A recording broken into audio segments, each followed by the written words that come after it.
जय हिंद, नमस्कार साथियों। मैं किशोर शर्मा आज़ाद डिफेंस एकेडमी पर आप सभी का स्वागत करता हूं। तो आगामी आर्मी अग्निवीर एग्ज़ाम जो कि 17 अप्रैल यानी कि कल से स्टार्ट होगी और 26 तक चलेगी, तो उसके लिए मोस्ट इम्पोर्टेंट 100 प्रश्नों का कलेक्शन आपके लिए लेकर आया हूं। तो इन 100 प्रश्नों में इनसे रिलेटेड सारे कॉन्सेप्ट बताने वाला हूं। तो आपके कम से कम 400 से 500 क्वेश्चन इन 100 क्वेश्चनों में डिस्कस करके बताने वाला हूं। तो बहुत ही इम्पोर्टेंट क्वेश्चन हैं और बार बार पूछे जाते हैं और यहाँ से पूरी संभावना है पूछे जाने की। तो लास्ट तक बने रहें बिना समय वेस्ट किए। पहले क्वेश्चन की ओर चलते हैं। पहला क्वेश्चन है कि त्रिपिटक जो कि बौद्ध धर्म का प्रसिद्ध ग्रंथ है, किस भाषा से लिखा गया है या किस भाषा में लिखा गया है। 4 आंसर रहेंगे आपके सामने, 4 ऑब्जेक्टिव, आपको टिक लगाना है, कमेंट करके आपका स्कोर बनाना है। अगर आपका स्कोर 80+ रहा तो बहुत अच्छी आपकी तैयारी है। तो त्रिपिटक जो कि बौद्ध धर्म का है, ठीक है। तो यहाँ से एक और क्वेश्चन बन सकता है कि त्रिपिटक किस ग्रंथ से है, तो बौद्ध धर्म से। अब बौद्ध ग्रंथ की भाषा कौन सी है, तो वो है पाली, जो कि ऑप्शन सी है। तो यहाँ पर करेक्ट आंसर हो जाएगा इसका ऑप्शन सी। नेक्स्ट क्वेश्चन देखते हैं। Jim Corbett Uttarakhand, Jim Corbett राष्ट्रीय उद्यान किस राज्य में है, जिम कॉर्बेट, ठीक है। तो ये कहाँ पर है, उत्तराखंड में है। और इसको पहले हेली राष्ट्रीय उद्यान के नाम से जाना जाता था। किस उद्यान के नाम से, हेली। ये भारत का भी सर्वप्रथम राष्ट्रीय उद्यान है, पहला। अगर एमपी की बात करें तो एमपी का कहना किस लिए। चलिए अगला देखते हैं कि खजुराहो के मंदिरों का निर्माण किन शासकों ने करवाया था। खजुराहो के मंदिरों का निर्माण किन शासकों ने करवाया था। 2 ऑप्शन इसके नीचे हैं, है ना, मौर्य, चंदेल, पल्लव और चौहान। चलिए, तो जो खजुराहो के जो मंदिर थे उनका निर्माण किसने करवाया था, तो करवाया था चंदेल शासकों ने। और चंदेल में भी किसने करवाया था, तो ये करवाया था नन्नुक ने। किसने करवाया था, नन्नुक ने, है ना। और इन्हीं खजुराहो के मंदिरों को जेजाक मुक्ति के मंदिर भी कहा जाता है। अगले क्वेश्चन की तरफ चलते हैं। थोड़ा सा जूम कर लेते हैं कि महमूद गजनवी ने सोमनाथ मंदिर को कब लूटा था। इंपॉर्टेंट है, कई एग्जाम में पूछा हुआ क्वेश्चन है। तो कब लूटा था सोमनाथ मंदिर को, तो ये लूटा था 1025 में। जो ऑप्शन सी लगा रहे हैं बिल्कुल राइट लगा रहे हैं। और महमूद गजनवी ने भारत पर कितनी बार आक्रमण किए, 17 बार महमूद गजनवी ने भारत पर आक्रमण किए। और इसका एकमात्र उद्देश्य क्या था, यहाँ की धन संपदा जो है वो लूट के ले जाना। नेक्स्ट क्वेश्चन देखते हैं कि भारतीय संविधान में कुल कितनी अनुसूचियां हैं। मोस्ट इंपॉर्टेंट है, कई बार रिपीट है, 12, 15, 18, 20। तो आपको जवाब देना है।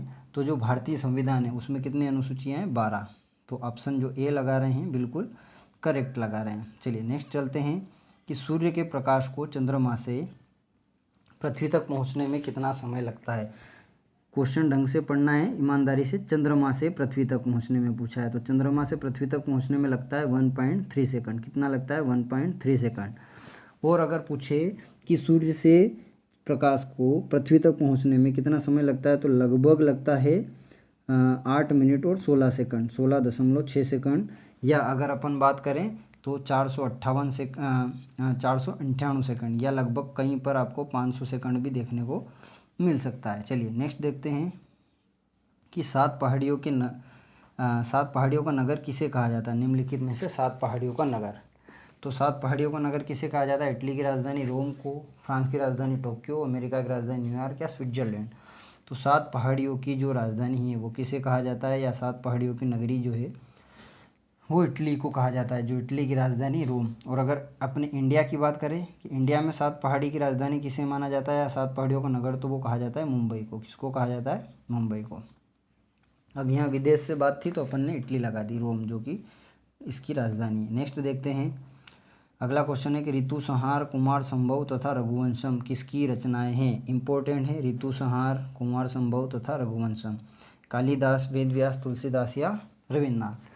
तो ऋतुसंहार, कुमार संभव और रघुवंशम तीनों जो है वो कालिदास की कृति है और इनको महाकवि की उपाधि मिली हुई है।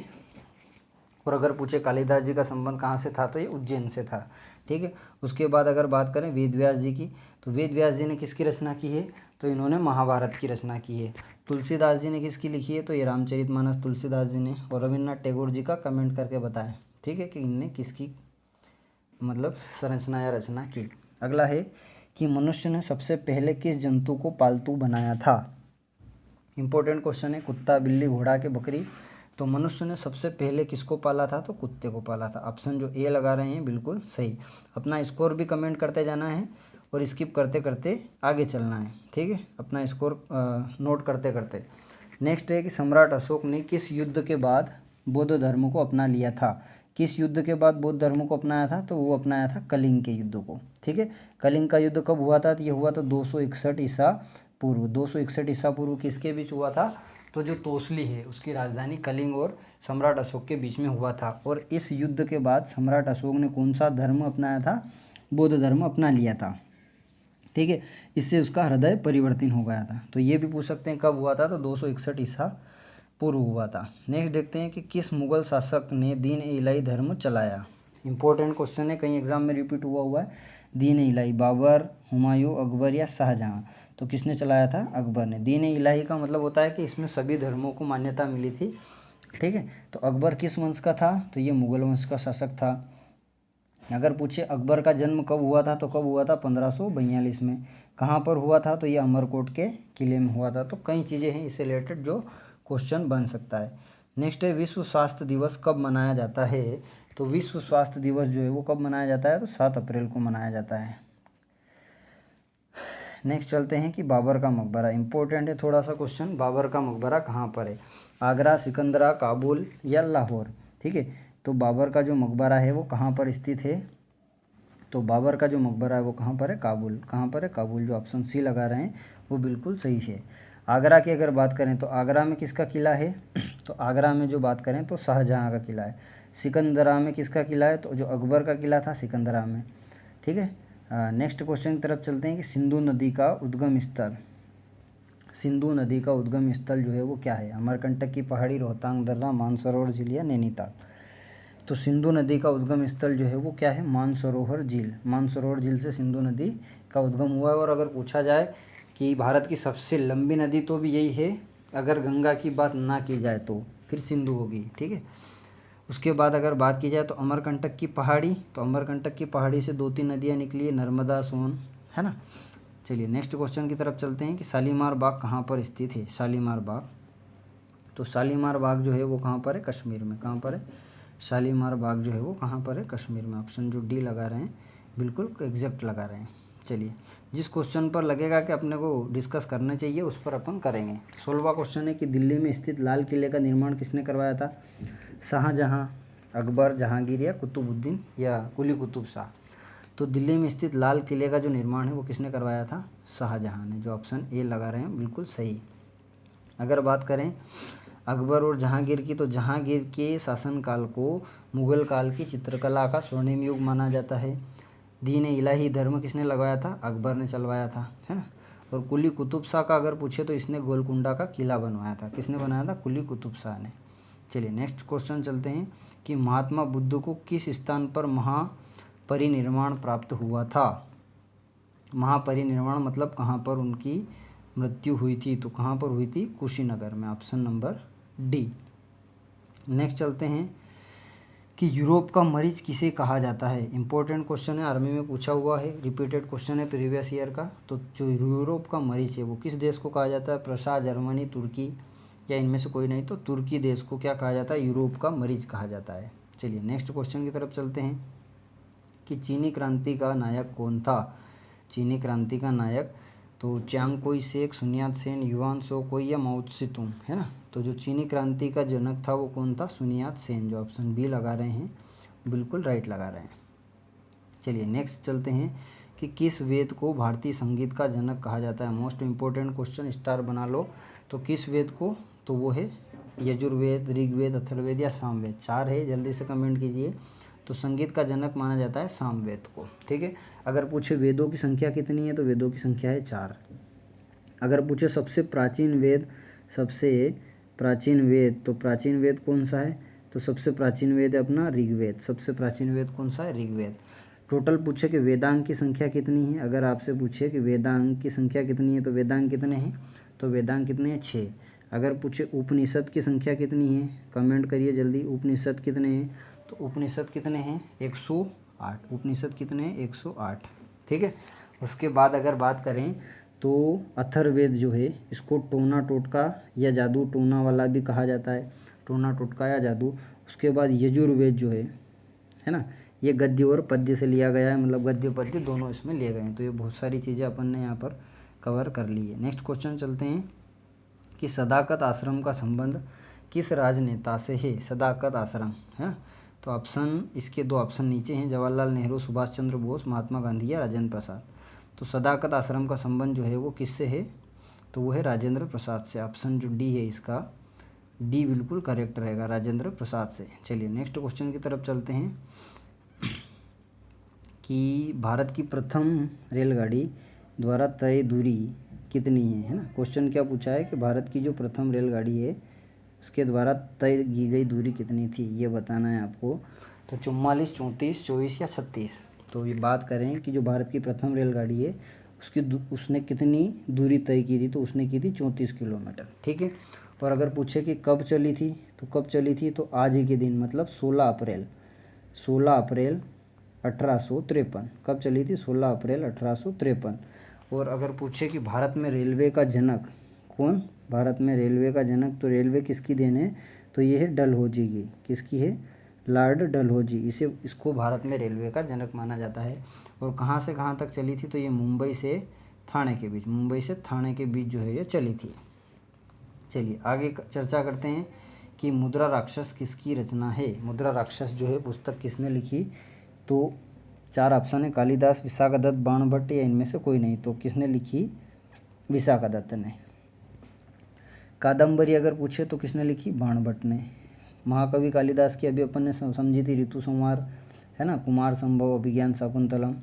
चलिए नेक्स्ट क्वेश्चन है, इम्पोर्टेंट है कि पृथ्वी अपने अक्ष पर कितने समय में एक चक्कर लगाती है। अपने अक्ष पर पूछा है, ठीक है। पृथ्वी अपने अक्ष में कितने समय में चक्कर लगाती है, 23 घंटे, 59 मिनट, 22 घंटे, 16 मिनट, 24, 23। तो जो इसका लास्ट सही आंसर होगा वो क्या होगा, डी वाला। 23 घंटे 56 मिनट और कुछ सेकंड में पृथ्वी जो है अपना एक चक्कर लगाती है, और इसी के कारण पृथ्वी पर दिन रात होते हैं। इसे क्या कहते हैं, पृथ्वी का घूर्णन गति। क्या कहते हैं, घूर्णन गति, अपने अक्ष पर घूमना। और दिन रात होने का कारण पूछे तो क्या होगा, दिन रात भी इसी के कारण होते हैं। अगर पूछे कि धरती पर मौसम परिवर्तन होते हैं, तो मौसम परिवर्तन की जो घटना है वो किसके कारण होती है, तो पृथ्वी के परिक्रमण काल के कारण, परिक्रमण या परिभ्रमण काल के कारण, पृथ्वी सूर्य की जो परिक्रमा कराती है उसके कारण मौसम परिवर्तन होता है। चलिए नेक्स्ट क्वेश्चन देखते हैं, मोस्ट इम्पोर्टेंट, कि हवा महल कहाँ पर है। कई बार पूछा हुआ है। तो हवा महल उदयपुर, जैसलमेर, चित्तौड़गढ़ और जयपुर। तो ये कहाँ पर है, जयपुर। हवा महल कहाँ पर है, जयपुर। और जयपुर को एक और नाम से भी जाना जाता है, क्या जाना जाता है, पिंक सिटी। पिंक सिटी के नाम से भी जयपुर को जाना जाता है, पिंक पेंथर या पिंक सिटी या गुलाबी नगर के उपनाम से इसको जाना जाता है। चलिए नेक्स्ट क्वेश्चन की तरफ चलते हैं कि बुलंद दरवाज़ा, ठीक है, बुलंद दरवाज़ा कहाँ पर स्थित है। तो बुलंद दरवाज़ा 4 ऑप्शन है आपका, दिल्ली, फतेहपुर सीकरी, मेरठ और लखनऊ। तो फतेहपुर सीकरी में ये कहाँ पर है, स्थित है, फतेहपुर सीकरी में स्थित है। और इसका नाम सीकरी था, इसका नाम किसने रखा, फतेहपुर सीकरी, तो ये रखा अकबर ने। किसने रखा, अकबर ने अपनी गुजरात विजय के दौरान इसका नाम क्या रखा था, फतेहपुर सीकरी रखा था। और ऐसा पूछ सकते हैं किसने बनवाया, तो अकबर ने बनाया। नेक्स्ट है कि जर्मनी के एकीकरण हेतु बिस्मार्क ने किस नीति का अनुसरण किया। तो जर्मनी के एकीकरण के लिए उसने कौन सी नीति अपनाई, लौह एवं रक्त नीति। ऑप्शन जो ए लगा रहे हैं बिल्कुल राइट लगा रहे हैं। चलिए नेक्स्ट चलते हैं, करो या मरो का नारा, मोस्ट इम्पोर्टेंट, नारों से रिलेटेड एक क्वेश्चन बिल्कुल छपने ही वाला है। तो सभी भाइयों से रिक्वेस्ट निवेदन है कि नारे सभी पढ़कर जाएं। तो ये किसने दिया था, मोतीलाल नेहरू, महात्मा गांधी, जवाहरलाल नेहरू या राजेंद्र प्रसाद। तो करो या नरो का नारा जो है, करो या मरो का नारा किसने दिया था, महात्मा गांधी जी ने। चलिए नेक्स्ट चलते हैं, कुछ नारे और डिस्कस कर लेंगे अगर आगे आएंगे तो, है ना। रूसी क्रांति की शुरुआत कब से हुई। तो रूसी क्रांति 1916, 17, 18, 19। तो रूसी क्रांति कब हुई थी, 1917 में। जो ऑप्शन बी लगा रहे हैं बिल्कुल राइट लगा रहे हैं। चलिए, जैन धर्म की पहली संगीति कहाँ पर हुई थी। जैन धर्म की पहली संगीति कहाँ हुई थी, कई बार पूछा हुआ क्वेश्चन है। तो ये हुई थी पाटलिपुत्र में। कहाँ हुई थी, पाटलिपुत्र में। कब हुई थी, कमेंट करके बताएं। और ये इसका अध्यक्ष कौन था जब हुई थी, ठीक है। नेक्स्ट क्वेश्चन बताएं, भारत का नेपोलियन किसे कहा जाता है। वेरी इंपॉर्टेंट क्वेश्चन, भारत का नेपोलियन किसे कहते हैं। ऑप्शन जो सी लगा रहे हैं बिल्कुल सही लगा रहे हैं, समुद्रगुप्त को भारत का नेपोलियन कहा जाता है। अगर पूछे भारत का नागार्जुन, भारत का आइंस्टीन किसे कहते हैं, तो ये कहते हैं नागार्जुन को। भारत का आइंस्टीन अगर पूछे तो ये किसे कहते हैं, नागार्जुन को। और महाकवि की उपाधि किसे मिली है, कालिदास को। भारत का शेक्सपियर भी कालिदास जी को कहा जाता है। चलिए नेक्स्ट क्वेश्चन इंपॉर्टेंट है, इसके बारे में थोड़ी चर्चा करते हैं कि RAW किस देश की गुप्तचर संस्था है, तो भारत, पाकिस्तान, नेपाल या चीन। तो रा जो है वो भारत की है, ठीक है, भारत की। रा का पूरा नाम है रिसर्च एंड एनालिसिस विंग। और है अपने इंडिया की, एक का नाम है IB, क्या है, IB इंटेलिजेंसी ब्यूरो, और एक का है CBI, एक का क्या नाम है, CBI। तो एक IB, एक CBI और एक रा, है ना। ये तीनों किसकी है, भारत की है। अगर बात करें ISI, तो ISI किस देश की है, पाकिस्तान की है। अगर बात करें FBI मतलब फेडरेशन ब्यूरो ऑफ इंडिया, तो ये किसकी है, अमेरिका की, ठीक है। चलिए नेक्स्ट क्वेश्चन की तरफ चलते हैं। नोबेल पुरस्कार कितने क्षेत्रों में दिया जाता है, तो नोबेल पुरस्कार पहले 5 क्षेत्रों में दिया जाता था, लेकिन अब कितने क्षेत्रों में दिया जाता है, 6। तो अब 6 क्षेत्रों में यह दिया जाता है। छठा क्षेत्र कौन सा, इसका अर्थशास्त्र। चलिए, हरित क्रांति का संबंध किससे है, वेरी इंपॉर्टेंट क्वेश्चन और कई बार पूछा हुआ क्वेश्चन। तो हरित क्रांति का संबंध किससे है, तो हरित क्रांति का संबंध है खाद्य से। किससे है, खाद्यान्न से। अगर पूछे कि आलू उत्पादन का संबंध किससे है, तो आलू का संबंध किससे, गोल क्रांति से। गोल क्रांति का संबंध आलू से। अगर बात करें तिलहन की, तो तिलहन का संबंध किससे, पीली क्रांति का। पीली क्रांति का संबंध तिलहन से। अगर बात करें दूध की, तो दूध का संबंध किससे, श्वेत क्रांति से, है ना। हरित क्रांति के जन्मदाता कौन थे, इसका कमेंट करके आप हमें बताएं। चलिए नेक्स्ट चलते हैं कि वेदों की ओर लौटो का नारा किसने दिया था। वेदों की ओर लौटो का नारा किसने दिया था, तो ये दिया था दयानंद सरस्वती जी ने। ऑप्शन जो बी लगा रहे हैं बिल्कुल राइट लगा रहे हैं। चलिए नेक्स्ट देखते हैं अगला क्वेश्चन, सांख्य दर्शन के संस्थापक कौन हैं। सांख्य दर्शन के महर्षि गौतम, महर्षि कपिल, महर्षि जैमिनी या महर्षि पतंजलि। तो सांख्य दर्शन के कौन थे, महर्षि कपिल। कौन थे, महर्षि कपिल, जो ऑप्शन बी लगा रहे हैं। अगर बोला जाए कि न्याय दर्शन के कौन थे, न्याय दर्शन के, तो न्याय दर्शन के कौन थे, महर्षि गौतम। अगर बात करें पतंजलि की, तो इन्होंने योग दर्शन दिया, कौन सा, योग दर्शन। और महर्षि जैमिनी की अगर बात करें, तो इन्होंने उत्तरी मीमांसा, है ना, उत्तरी मीमांसा, महर्षि जैमिनी। चलो अगला देखते हैं, भारत और पाकिस्तान के बीच की सीमा रेखा क्या कहलाती है। तो भारत और पाकिस्तान, भारत पाकिस्तान के बीच रेड क्लिफ, मैकमोहन, डूरंड या मेडसिन। तो भारत पाकिस्तान के बीच क्या कहलाती है, रेड क्लिफ। कौन सी, रेड क्लिफ। अंग्रेज अधिकारी था सर रेड, और इसके शासनकाल में रेखा खींची गई थी। अगर बात की जाए मैकमोहन की, तो ये किसके बीच है, भारत और चीन, भारत और चीन के बीच में ये मौजूद है। अगर बात की जाए डूरंड की, तो ये पाकिस्तान और किसके बीच है, अफगानिस्तान, पाकिस्तान और अफगानिस्तान, ठीक है। अगला क्वेश्चन देखते हैं कि विनेश फोगाट का संबंध किस खेल से है। वेरी इंपॉर्टेंट क्वेश्चन, करेंट का क्वेश्चन है। तो विनेश फोगाट जो है प्रसिद्ध रेसलर खिलाड़ी है। रेसलर बोले तो कुश्ती की खिलाड़ी है। और फोगाट सिस्टर के ऊपर दंगल मूवी बनी है। 5 सिस्टर हैं और चारों पांचों ये जो कुश्ती खेलती है, और अभी ओलंपिक में भी पार्टिसिपेट किया था, पर किसी कारणवश मेडल नहीं ले पाई। उसके बाद करते हैं कि बैडमिंटन, तो कौन सा खिलाड़ी बैडमिंटन से संबंधित है, तो पीवी सिंधु बैडमिंटन खेलती है। साइना नेहवाल बैडमिंटन खेलती है, ठीक है। टेबल टेनिस की बात करें या ओनली टेनिस की बात करें, तो ये कौन है, सानिया मिर्जा, ठीक है। चलिए अगले क्वेश्चन की तरफ चलते हैं कि सार्क का मुख्यालय कहाँ पर है। सार्क, इसको दक्षेस भी बोलते हैं, है ना। न्यूयॉर्क, भूटान, बांग्लादेश या नेपाल। तो सार्क के 8 देश है। कितने देश हैं, 8 सदस्य देश है। और इसका जो मुख्यालय है वो कहाँ पर है, नेपाल, काठमांडू। कहाँ पर है, काठमांडू, काठमांडू पर इसका क्या है, मुख्यालय, जो कि नेपाल की राजधानी। चलिए नेक्स्ट क्वेश्चन की तरफ चलते हैं कि बिहू किस राज्य का प्रमुख त्यौहार है। इन त्योहारों से रिलेटेड चीज़ें बिल्कुल पूछी ही जाएगी। तो बिहू जो है वो कहाँ का है, असम का। बिहू कहाँ का है, असम का। अगर पूछा जाए केरल का, तो केरल के 2-3 फेमस है। एक है कथकली, ठीक है, क्या है, कथकली। उसके बाद एक मोहिनी अट्टम, है ना। यक्षगान अगर पूछे तो कहाँ का है, कर्नाटक का। यक्षगान कहाँ का है, कर्नाटक का। अगर पूछे यात्रा कहाँ का है, तो यात्रा कहाँ का है, पश्चिम बंगाल का। अगर पूछे ओणम कहाँ का है, तो केरल का है। कुचिपुड़ी पूछे तो आंध्र प्रदेश का है। चलिए नेक्स्ट क्वेश्चन देखते हैं, टीपू सुल्तान कहाँ का शासक है। मैसूर, श्रीरंगपट्टनम, चेन्नई या तिरुवनंतपुरम। तो टीपू सुल्तान जो है वो कहाँ का शासक है? मैसूर का। ऑप्शन नंबर ए बिल्कुल राइट आंसर है। चलिए नेक्स्ट क्वेश्चन की तरफ चलते हैं। सांची का स्तूप जो कि कहाँ पर है? मध्य प्रदेश में है ना, मध्य प्रदेश में है। और ये किसने बनवाया था? अकबर, अशोक, चंद्रगुप्त मौर्य या विक्रमादित्य? तो ये बनवाया था अशोक ने, सम्राट अशोक। और अशोक अगर पूछे किस वंश का था तो ये मौर्य वंश का शासक था। मौर्य वंश का अगर संस्थापक पूछे तो कौन था? कमेंट करके बताएं मेरे को। चलिए नेक्स्ट क्वेश्चन की तरफ चलते हैं। भारत का राष्ट्रीय पशु, तो भारत का राष्ट्रीय पशु कौन है? बाघ है। अगर इसका वैज्ञानिक नाम पूछे तो क्या है? Panthera Tigris. क्या है? पेंथेरा टाइग्रिस, पेंथेरा टाइग्रिस इसका वैज्ञानिक नाम हो गया। चलिए नेक्स्ट क्वेश्चन की तरफ चलते हैं। मसालों का बगीचा किसे कहा जाता है? मसालों का बगीचा किसे कहा जाता है? कमेंट करके बताएं जल्दी से।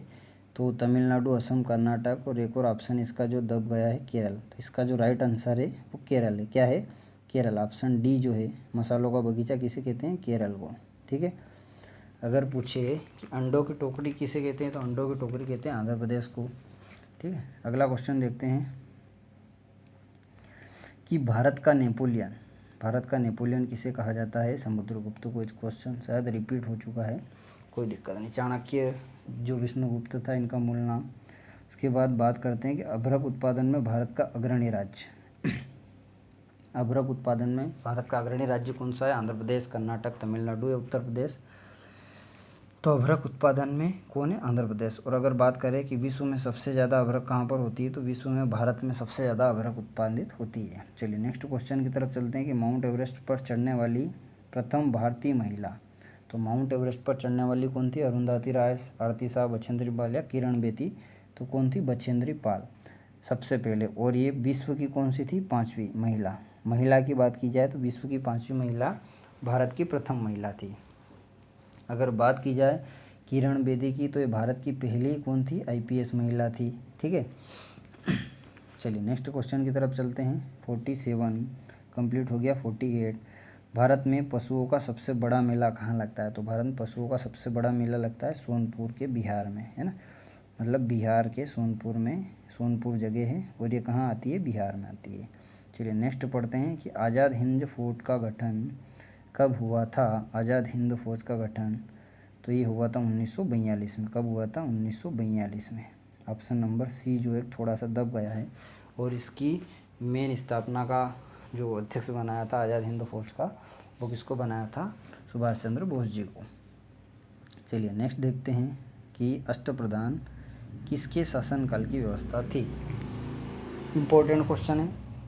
अकबर, संभाजी, कुतुबुद्दीन ऐबक या शिवाजी? तो अष्टप्रधान जो थे वो मराठों के थे, विशेष करके इनके थे। अगर मराठे ऑप्शन में रहे तो मराठा के थे। और मराठा में भी शिवाजी ने ये चीज़ चलाई थी। अष्टप्रधान जो किसके थे? शिवाजी के दरबार में। अगर बात की जाए अकबर की तो अकबर के दरबार में कौन होते थे? नवरत्न। कौन होते थे? नवरत्न। अगर पूछे अष्ट दिग्गज, है ना, कई बार अष्ट दिग्गज भी पूछा गया है कि अष्ट दिग्गज किसके दरबार में रहते थे? तो ये कृष्णदेव राय, किसके? कृष्णदेव राय के दरबार में रहते थे। कुतुबुद्दीन ऐबक जो था वो गुलाम वंश का संस्थापक था और इसने कुतुब मीनार का जो निर्माण प्रारंभ करवाया था और 2.5 दिन का झोपड़ा भी इसने बनवाया था। चलिए 51वां क्वेश्चन देखते हैं कि नागरहोल राष्ट्रीय उद्यान किस राज्य में है? राष्ट्रीय उद्यान से भी एक क्वेश्चन बिल्कुल बनने का है, तो सारे उद्यान अच्छे से पढ़कर जाएं, झील पढ़कर जाएं, दर्रे पढ़कर जाएं। तो राष्ट्रीय उद्यान किस राज्य में है? तो ये है कर्नाटक में। कहाँ पर है? कर्नाटक में। अगर पूछे गिर राष्ट्रीय उद्यान कहाँ पर है? तो गिर कहाँ पर है? गुजरात में। और किसके लिए जाना जाता है? एशियाई शेर या बब्बर शेरों के लिए जाना जाता है। उसके बाद एक सींग वाला गेंडा पूछते हैं, तो वो कहाँ पर है? असम में। प्रसिद्ध ग्रंथ अष्टाध्यायी की रचना किसने की? इम्पोर्टेंट क्वेश्चन है। तो अष्टाध्यायी की रचना किसने की? महर्षि पाणिनि ने। किसने की? महर्षि पाणिनि ने। वेद व्यास जी ने महाभारत और गीता जी करी। महर्षि वाल्मीकि जी ने किसकी रचना की? महर्षि वाल्मीकि जी ने किसकी रचना की? तो रामायण की। मेगास्थनीज ने किसकी क्या लिखा? तो मेगास्थनीज ने कौन सी पुस्तक लिखी? इंडिका। चलिए नेक्स्ट क्वेश्चन देखते हैं कि संसद के 2 सत्रों के बीच अधिकतम कितनी अवधि हो सकती है? 3 माह, 6 माह, 9 माह या 12 माह? तो संसद के 2 सदनों के बीच अधिकतम 6 माह की दूरी हो सकती है, इससे ज़्यादा अधिकतम अवधि नहीं हो सकती। नेक्स्ट क्वेश्चन देखते हैं, जोग या गारसुप्पा जलप्रपात किस नदी पर बना हुआ है? तो ये भारत का एक समय पर सबसे बड़ा था, है ना, अब अगर बात करें तो जोगिया गारसोप्पा ये शरावती नदी पर है, इसके ऑप्शन जो है नीचे ढक गए हैं, तो अपन यहीं पर लिख लेते हैं किस नदी पर है, शरावती नदी पर है, शरावती नदी। और बात करें कि अभी वर्तमान में सबसे ऊंचा जलप्रपात कौन सा है, तो उसका नाम है कुंचिकल। क्या नाम है, कुंचिकल। और ये किस नदी पर है, तो ये है वराही नदी पर। किस नदी पर है, वराही नदी पर। तो ये भी याद रखना कि वर्तमान में भारत का सबसे ऊंचा जलप्रपात कौन सा है, कुंचिकल। और किस नदी पर है, वराही।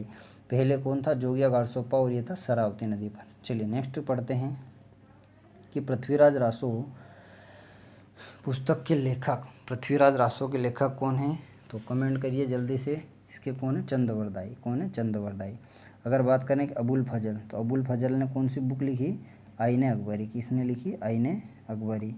उसके बाद अगर बात करें अपन तो फिरदौसी ने क्या लिखी, तो जो शाहनामा है वो किसने लिखी, फिरदौसी ने। तो ये कुछ कृति हैं, शाहनामा फिरदौसी की, आईने अकबरी अबुल फजल की, और पृथ्वीराज रासो किसने लिखी, चंद्रवरदाई ने। चलिए नेक्स्ट करते हैं कि आगा खां का संबंध किस से है। खेलों से रिलेटेड चीज़ें भी आपकी पूछी जाएगी। तो मैंने जो इसमें क्वेश्चन डाले हैं सभी लगभग ओवरऑल टॉपिक से डाले हैं और बहुत महत्वपूर्ण होने वाले हैं। पूरा तो नहीं कह सकते हैं कि पेपर ऐसा आएगा, पर हाँ जो जो टॉपिक मैंने डाले हैं उनसे क्वेश्चन आपको डेफिनेटली मिलेगा। तो आगा खां का संबंध किससे है, हॉकी से है। जितने भी खेलों की शब्दावली हैं सभी पढ़कर जाएं, इनसे क्वेश्चन पूरे के पूरे बनेंगे। नेक्स्ट देखते हैं अंतर्राष्ट्रीय न्यायालय का मुख्यालय। ये अंतर्राष्ट्रीय संस्थान भी बिल्कुल पूछे जाएंगे। तो अंतर्राष्ट्रीय न्यायालय का संस्थापक कहाँ पर है, तो द हेग। और ये कहाँ पर आता है, नीदरलैंड है ना। द हेग किस में आता है, नीदरलैंड में। और पूछा जाएगा ये कि किसका संगठन है, तो ये यूनो का एक वो है, महत्वपूर्ण अंग है उसका। चलिए नेक्स्ट क्वेश्चन की तरफ चलते हैं कि ऑस्कर पुरस्कार किस क्षेत्र के योगदान के लिए दिए जाते हैं, तो ऑस्कर सिनेमा, चित्रकला, शिक्षा, संस्कृति। तो ऑस्कर दिए जाते हैं सिनेमा के लिए। अगर भारत की बात करें, अगर ऑस्कर की बात करें तो फिल्म जगत का सबसे बड़ा पुरस्कार है, फिल्म जगत का। और अगर ओनली भारत की बात करें तो भारत का कौन सा है, दादा साहब फाल्के। कौन सा है, दादा साहब फाल्के पुरस्कार जो है फिल्म जगत का सबसे बड़ा पुरस्कार है।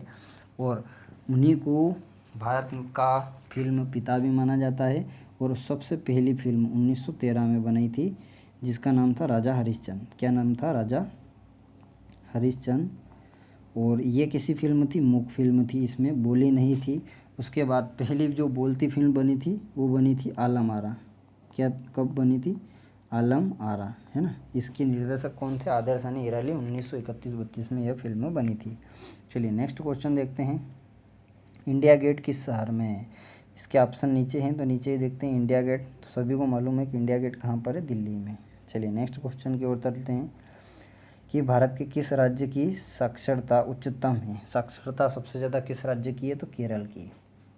अगर बात करें कि लिंगानुपात सबसे ज़्यादा कहाँ का है, लिंगानुपात, तो लिंगानुपात भी कहाँ का है, केरल का। केरल का लिंगानुपात सबसे ज़्यादा है। सबसे कम लिंगानुपात किस राज्य का है, हरियाणा का। अगर बात की जाए कि साक्षरता सबसे कम किस राज्य की है, तो कम साक्षरता किस राज्य की है, बिहार की। सबसे कम साक्षरता है और लिंगानुपात हरियाणा का। चलिए नेक्स्ट क्वेश्चन की तरफ चलते हैं, अंतरिक्ष में जाने वाले प्रथम भारतीय व्यक्ति, तो वो कौन थे, राकेश शर्मा। ठीक है, कौन थे, राकेश शर्मा। और ये भारतीय वायुसेना के पद पर थे, स्क्वाड्रन लीडर। चलिए नेक्स्ट क्वेश्चन की तरफ चलते हैं, भारत चीन का विभाजन करती है कौन सी रेखा। इसका डिस्कस अपन ने कर लिया था, फिर भी देख लीजिए। तो भारत चीन का विभाजन कौन करती है, मैकमोहन रेखा, है ना। चीन रेखा नहीं करती। डूरंड जो है वो पाकिस्तान और अफगानिस्तान के बीच में पड़ती है। चलिए नेक्स्ट क्वेश्चन की बात करते हैं कि भारत का लौह पुरुष, ठीक है, भारत का लौह पुरुष किसे जाना जाता है, अबुल कलाम, जवाहरलाल नेहरू या मोहनदास करमचंद गांधी। एक ऑप्शन इसका दब गया है और जो दबा है वही अपना राइट आंसर है। भारत का लौह पुरुष जाना जाता है सरदार वल्लभ भाई पटेल को। किसको, सरदार पटेल को। सरदार वल्लभ भाई पटेल को भारत का क्या कहा जाता है, लौह पुरुष कहा जाता है। चलिए, महात्मा गांधी को महात्मा की उपाधि मिली थी। ठीक, नेक्स्ट देखते हैं कि विक्टोरिया मेमोरियल कहाँ पर स्थित है। विक्टोरिया मेमोरियल कहाँ पर स्थित है, लखनऊ, कानपुर, कोलकाता या गोवा। जल्दी से कमेंट कीजिए। तो विक्टोरिया मेमोरियल जो है वो कहाँ पर है, कोलकाता में। कहाँ पर है, कोलकाता। ऑप्शन नंबर सी जो है वो बिल्कुल राइट आंसर है। चलिए नेक्स्ट क्वेश्चन की तरफ चलते हैं कि भारत में चाय का सबसे बड़ा उत्पादक राज्य। तो भारत में जो चाय है वो कहाँ होती है, वेस्ट बंगाल, बिहार, असम या उड़ीसा। तो सबसे ज़्यादा चाय कहाँ होती है, असम में। अगर बात की जाए कि भारत में कॉफ़ी सबसे ज़्यादा कहाँ पर होती है, कॉफ़ी कहाँ पर होती है, तो कॉफ़ी होती है कर्नाटक में। कहाँ पर होती है, कर्नाटक में। अगर बात की जाए कि तंबाकू सबसे ज़्यादा कहाँ पर होता है, तो तंबाकू कहाँ पर होता है, आंध्र प्रदेश में। तंबाकू कहाँ पर होता है, आंध्र प्रदेश में। चलिए नेक्स्ट क्वेश्चन की तरफ चलते हैं। अर्जुन अवार्ड किसे दिया जाता है, अर्जुन अवार्ड, या ऐसा भी पूछ सकते हैं कि अर्जुन अवार्ड का संबंध किससे है, खिलाड़ियों से, कवियों से, वैज्ञानिकों से या अभिनेताओं से। तो अर्जुन पुरस्कार जो है वो किनको दिया जाता है, खिलाड़ियों को। अगर पूछा जाए कि द्रोणाचार्य पुरस्कार का संबंध किससे है, तो ये खेल प्रशिक्षकों से। किससे, खेल प्रशिक्षकों से। कलिंग पुरस्कार जो है विज्ञान के क्षेत्र में देना चालू हो गया है। चलिए नेक्स्ट क्वेश्चन की तरफ चलते हैं। किस देश को मध्य रात्रि का सूर्य भी कहा जाता है, मध्य रात्रि के सूर्य का देश कहा जाता है, तो सभी को मालूम है मध्य रात्रि का देश किसे कहा जाता है, नॉर्वे को। किसको कहा जाता है, नॉर्वे को। अगर बात करें कि उगते सूरज का देश, उगते सूरज का, तो उगते सूरज का देश किसे कहा जाता है, जापान को, उगते सूरज का। और अगर बात करें डूबते सूरज का, तो ये कहा जाता है ब्रिटेन को। किसे कहा जाता है, ब्रिटेन को। और भारत की बात करें कि उगते सूरज का प्रदेश, तो अरुणाचल प्रदेश को। चलिए नेक्स्ट क्वेश्चन देखते हैं कि चिल्का झील कहाँ पर है। इसके दो ऑप्शन नीचे दबे हैं, उनसे अपने को मतलब नहीं, अपना आंसर भी यही है, उड़ीसा में। और ये एक कैसी झील है, लेगून झील है, और ये खारे पानी की झील है। कैसी झील है, अगर पूछे कि चिल्का झील कैसी है, तो खारे पानी की। चिल्का झील कहाँ पर है, उड़ीसा में। चलिए नेक्स्ट क्वेश्चन देखते हैं कि सत्यमेव जयते कहाँ से लिया गया है। सत्यमेव जयते, तो ये कहाँ से लिया गया है, मुंडको उपनिषद, ऋग्वेद, न्यायवेद या सामवेद। तो ये कहाँ से लिया गया है, मुंडको उपनिषद से। चलिए नेक्स्ट क्वेश्चन की तरफ चलते हैं। मिजोरम की राजधानी, राज्य और राजधानी से रिलेटेड भी चीज़ पूछी जा सकती है। तो मिजोरम किसकी राजधानी है, या मिजोरम की राजधानी क्या है, आइजोल। अगर बात करें शिलांग किसकी राजधानी है, कमेंट करिए। और इम्फाल किसकी राजधानी, ये भी आप बताइए। आपको सभी राज्यों की राजधानी बिल्कुल पता होनी चाहिए, वहाँ के मुख्यमंत्री, वहाँ के राज्यपाल, क्योंकि ये भी एग्ज़ाम में पूछा जाता है। चलिए बिहू फिर रिपीट हो गया है। बिहू कहाँ का है, असम का है। बिहू कहाँ का है, असम का है। ओणम कहाँ का है, ओणम, तो ओणम कहाँ का है, केरल का। ओणम कहाँ का है, केरल का। कथकली कहाँ का है, केरल का। कथकली भी कहाँ का है, केरल का। उसके बाद अगर बात करें कि कुचिपुड़ी, तो कुचिपुड़ी आंध्र प्रदेश का है। जात्रा पश्चिम बंगाल का है। मोहिनीअट्टम केरल का है ना। तो नृत्य भी इम्पोर्टेंट है, इनसे एक क्वेश्चन बनता ही बनता है। नेक्स्ट है, भारत में मुद्रा की छपाई किसके द्वारा की जाती है, सेबी, फिक्की, आरबीआई या इनमें से कोई नहीं। तो कौन करवाता है, आरबीआई, है ना। आरबीआई करवाता है, और आरबीआई को कहते हैं रिजर्व बैंक ऑफ इंडिया, है ना। इसकी स्थापना अगर पूछे कब हुई थी, तो इसकी स्थापना कब हुई थी, 1935 में। चलिए नेक्स्ट क्वेश्चन देखते हैं कि भारत में गोवा को पुर्तगालियों से कब आज़ाद करवाया था। तो इसका राइट आंसर नीचे दब चुका है ना, 1971। तो भारत में गोवा को कब करवाया गया था, 1971 में। भारत आज़ाद हो गया था, मगर गोवा पर पुर्तगालियों का कब्जा था। चलिए नेक्स्ट पढ़ते हैं। 75 क्वेश्चन। अगर क्वेश्चन अच्छे लग रहे हैं तो शेयर करें, लाइक करें, कमेंट करें, और चैनल पर नए हैं तो सब्सक्राइब करें। और लास्ट में आप सभी को कमेंट करके जानना है कि आपका स्कोर कितना हुआ और ये क्वेश्चन आपके लिए कितने हेल्पफुल हो सकते हैं। भारत का नेपोलियन फिर रिपीट हो गया है, तो ये कहते हैं समुद्रगुप्त को। ठीक है, कुछ क्वेश्चन रिपीट हो गए हैं तो टेंशन ना लें। हड़प्पा नगर की खोज किसने की थी, रविंद्र बिष्ट, दयाराम साहनी, एमजी मजूमदार या ध्रुवे ने। तो हड़प्पा नगर की खोज जो है वो किसने की थी, दयाराम साहनी ने। चलिए नेक्स्ट क्वेश्चन की तरफ चलते हैं। तुम मुझे खून दो मैं तुम्हें आज़ादी दूंगा, ये नारे हैं, और नारे से रिलेटेड चीज़ें बिल्कुल आएगी। तो ये किसने दिया था, सुभाष चंद्र बोस जी ने। किसने दिया था, सुभाष चंद्र बोस, जो ऑप्शन बी लगा रहे हैं। हे राम किसने दिया था, महात्मा गांधी ने। करो मरो महात्मा गांधी ने। ठीक है, इनकलाब जिंदाबाद किसने दिया था, भगत सिंह ने। चलिए ओणम किस राज्य का प्रमुख त्यौहार है, ओणम अभी पढ़ा था अपन ने, ओणम कहाँ का है, केरल का। अगर पूछा जाए कि यात्रा कहाँ का है, तो पश्चिम बंगाल का। ठीक है, पंजाब का अगर पूछा जाए तो क्या है, भांगड़ा और गिद्दा। भांगड़ा और गिद्दा जो है वो कहाँ का है, पंजाब का। उसके बाद अगर बात की जाए कि महाराष्ट्र का, तो महाराष्ट्र का क्या है, लावणी, और एक और क्या है, तमाशा। अगर पूछा जाए कि तमाशा और लावणी कहाँ का है, तो ये कहाँ का है, महाराष्ट्र का। चलिए नेक्स्ट देखते हैं कि हर्यक वंश का संस्थापक कौन था। हर्यक वंश का संस्थापक कौन था, बिंबिसार, शिशुनाग, घनानंद या उदयन। तो हर्यक वंश का संस्थापक कौन था? बिंबिसार। अगर बिंबिसार ना हो तो आप बिंबिसार अगर ना हो तो आप इसकी जगह किसको कर सकते हो? नाम याद नहीं आ रहा उसका, चलिए छोड़ो। बिंबिसार जो हर्यक वंश का था और इनको पितृहंता, हाँ पितृहंता की जो उपाधि मिली थी, पितृहंता की उपाधि इनको मिली थी। किस वंश को? हर्यक वंश को। अगर पूछे नाग वंश का संस्थापक तो कौन था? शिशुनाग था। उसके बाद घनानंद जो है वो नंद वंश का क्या था? अंतिम शासक था। नंद वंश का क्या था? अंतिम शासक था। कौन? घनानंद। और अगर पूछे नंद वंश की स्थापना किसने की थी तो ये की थी महापदम नंद ने। चलिए नेक्स्ट क्वेश्चन की तरफ चलते हैं बिना देरी किए, कि लोकसभा के सदस्यों का कार्यकाल होता है। लोकसभा के सदस्यों का कार्यकाल 5 होता है, 6 होता है, 7, 4 होता है या 10 होता है। तो लोकसभा के सदस्यों का कार्यकाल कितना होता है? 5 वर्ष। जो ऑप्शन ए कर रहे हैं बिल्कुल सही कर रहे हैं। चलिए नेक्स्ट क्वेश्चन की तरफ चलते हैं, कि वर्तमान में भारत में कितने उच्च न्यायालय हैं? 21, 22, 24 या 25? तो पहले भारत में 24 उच्च न्यायालय हुआ करते थे, लेकिन वर्तमान में कितने हो गए? 25। जम्मू कश्मीर से एक उच्च न्यायालय और बना दिया गया है। चलिए नेक्स्ट क्वेश्चन की तरफ चलते हैं, कि भारतीय सेना की दक्षिण पश्चिम कमान का मुख्यालय कहाँ पर है? ग्वालियर, जयपुर, बीकानेर या भोपाल? तो भारतीय सेना की दक्षिण पश्चिम कमान का मुख्यालय कहाँ पर है? जयपुर, जिसे पिंक सिटी के नाम से भी जाना जाता है। ठीक है। और भारतीय सेना को कितनी कमानों में बांटा गया है? तो भारतीय सेना को 6 कमानों में बांटा गया है। चलिए नेक्स्ट क्वेश्चन की तरफ चलते हैं, लक्षद्वीप की राजधानी। तो लक्षद्वीप की राजधानी क्या है? कवारत्ती। ठीक है। बिना देरी किए नेक्स्ट क्वेश्चन की तरफ चलते हैं, कि सांची का स्तूप किसने बनवाया था? अशोक ने। ये भी रिपीट हो चुका क्वेश्चन है। अगला देखते हैं, कानपुर इंपॉर्टेंट है। नदियों के किनारे बसे शहर बिल्कुल पूछे जाएंगे। तो कानपुर किस नदी के किनारे है? तो गंगा नदी के किनारे। अगर पूछे हैदराबाद, तो हैदराबाद किस नदी के किनारे? हैदराबाद जो है मूसी नदी के किनारे है। अगर पूछा जाए कि अहमदाबाद किस नदी के किनारे है? अहमदाबाद, तो अहमदाबाद जो है साबरमती नदी के किनारे है। चलिए, चंद्र ग्रहण किस तिथि को होता है ना? इंपॉर्टेंट क्वेश्चन है 86 वाला। तो चंद्र ग्रहण हमेशा कब होगा? पूर्णिमा को होगा। और चंद्र ग्रहण जो है वो हमेशा कब होता है? रात में। उसके बाद अगर अपन बात करें कि सूर्य ग्रहण कब होता है, तो सूर्य ग्रहण जो है हमेशा कब होगा? दिन में होगा। और सूर्य ग्रहण होता है अमावस्या के दिन।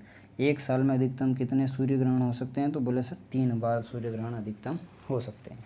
चलिए अगले क्वेश्चन की तरफ चलते हैं, शक्ति स्थल का संबंध। समाधि से संबंधित चीज़ है ये, और इससे भी क्वेश्चन बनेगा। इंदिरा गांधी, लाल बहादुर शास्त्री, जवाहरलाल नेहरू या डॉक्टर राजेंद्र प्रसाद? तो शक्ति स्थल का संबंध किससे है? इंदिरा गांधी, जो कि भारत की प्राइम मिनिस्टर थी। चलिए नेक्स्ट क्वेश्चन की तरफ चलते हैं, कागज का आविष्कार करने वाला विश्व का प्रथम देश। तो ये कौन है? चीन है। ऑप्शन नीचे दब चुका है। तो जो कागज़ का आविष्कार किया था वो किसने किया था? चीन ने। ऑप्शन नंबर सी है। नेक्स्ट है, करो या मरो का नारा किसने दिया था? तो ये महात्मा गांधी जी ने दिया था। अगले क्वेश्चन की तरफ चलते हैं, कि सिकंदर का समकालीन कौन था? निम्न में से सिकंदर का? महापदम नंद, अजातशत्रु, उदयन या घनानंद? तो सिकंदर का जो समकालीन था वो कौन था? जल्दी से कमेंट करिए। तो सिकंदर का जो समकालीन था वो कौन था? घनानंद। और ये नंदवंश का क्या था? अंतिम शासक था। और नंदवंश का संस्थापक था वो कौन था?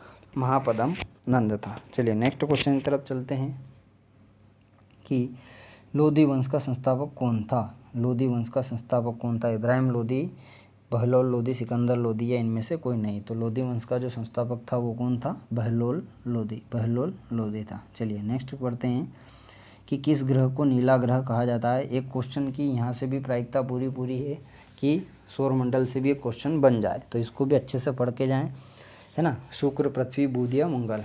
तो नीला ग्रह किसे कहते हैं? पृथ्वी को। और क्यों कहते हैं? तो जल की उपस्थिति के कारण। ठीक है। अगर पूछा जाए कि शुक्र को, तो शुक्र को क्या कहते हैं? पृथ्वी की जुड़वा बहन। पृथ्वी की जुड़वा बहन, या चमकीला तारा, या सुबह का तारा, भोर का तारा, है ना। उसके बाद अगर बात की जाए बुध, तो बुध जो है सबसे छोटा ग्रह है। सबसे छोटा ग्रह है, और सबसे जल्दी अपनी परिक्रमा पूरी कर लेता है। मंगल ग्रह की बात करें तो ये कैसा ग्रह है? लाल ग्रह, है ना। तो मंगल ग्रह कैसा है? लाल ग्रह। चलिए नेक्स्ट क्वेश्चन की तरफ चलते हैं, कि निम्नलिखित में से कौन भारतीय संसद का अंग है ना। तो ऑप्शन देखते हैं, राज्यसभा, राष्ट्रपति, लोकसभा या ये सभी? तो ये सभी जो है भारतीय संसद का अंग है। चलिए नेक्स्ट देखते हैं, कि राष्ट्रीय खेल दिवस किन के जन्म दिवस पर मनाया जाता है। राष्ट्रीय खेल दिवस मेजर ध्यानचंद, सी के नायडू, आशुतोष मुखर्जी या जयपाल। तो मेजर ध्यानचंद जी के जन्म दिवस को खेल दिवस के रूप में मनाया जाता है। और ये किसके खिलाड़ी थे, तो ये हॉकी के, इन्हें हॉकी का जादूगर भी कहा जाता है, हॉकी का जादूगर। नेक्स्ट देखते हैं 95 वाला क्वेश्चन कि राष्ट्रीय आपात की उद्घोषणा का आधार क्या है। तो युद्ध है, बाह्य आक्रमण और सशस्त्र विद्रोह। तो इसका जो ऑप्शन रहेगा वो डी रहेगा कि भाई सभी होंगे तो राष्ट्रीय आपात की घोषणा हो सकती है। कागज़ का आविष्कार करने वाला देश तो कौन हो गया, चीन हो गया। रिपीट हो गया क्वेश्चन, कोई दिक्कत नहीं। नेक्स्ट एक नेशनल डिफेंस एकेडमी का मुख्यालय एनडीए है ना, एनडीए का फुल फॉर्म भी पूछ सकते हैं। तो ये कहाँ पर है, खड़गवासला। कहाँ पर, Khadakwasla, option number A. Next देखते हैं 98 संयुक्त राष्ट्र संघ इम्पोर्टेंट है, इससे भी क्वेश्चन बन सकता है। संयुक्त राष्ट्र संघ या यूएनओ, तो यूएनओ की स्थापना कब हुई थी, तो 24 अक्टूबर 1945। 24 अक्टूबर 1945 को जब इसकी स्थापना हुई थी तब इसके सदस्य देश कितने थे, 51। अभी वर्तमान में इसके सदस्य देश कितने हैं, 193, 193 है। और इसका जो प्रधान होता है वो कौन होता है, महासचिव होता है। कौन होता है, महासचिव, इसका महासचिव। तो इसके जो अगर पूछे कि प्रथम महासचिव कौन थे, तो वो कौन थे, त्रिगवेली। कौन थे, त्रिगवेली, जो कि कहाँ के थे, नॉर्वे के थे। अगर अभी की बात की जाए तो अभी एंटोनियो गुटरस, अभी क्या है, एंटोनियो गुटरस, जो कि कहाँ के, पुर्तगाल के। एंटोनियो गुटरस पुर्तगाल के, और ये 90 नंबर के हैं। चलिए नेक्स्ट पढ़ते हैं। हैदराबाद किस नदी के किनारे हैं, तो हैदराबाद जो है मूसी नदी के किनारे है। आज का लास्ट क्वेश्चन कि इराक की मुद्रा क्या है। मुद्रा और राजधानी बिल्कुल पूछी जाएंगी, तो इनको पढ़ें आप। तो इराक की मुद्रा रियाल, क्रोन, रूबल या दीनार। तो इराक की जो मुद्रा है वो क्या है, दीनार, ऑप्शन नंबर डी। तो ये यहाँ पर आपके पूरे 100 क्वेश्चन यहाँ पर कवर हो गए। अब आपको बताना है कि आपको कितने आ रहे हैं, 70 आ रहे हैं, 75 आ रहे हैं, 80 आ रहे हैं या 80 के प्लस आ रहे हैं। कमेंट कर सभी को बताना है। और वीडियो आपके लिए कितना हेल्पफुल है, एक लाइन इसके बारे में बताना है, ताकि हमें मोटिवेशन मिले और आपके लिए ऐसे शानदार जानदार क्वेश्चन लेकर आते रहें। इसी के साथ जय हिंद, जय भारत, वंदे मातरम।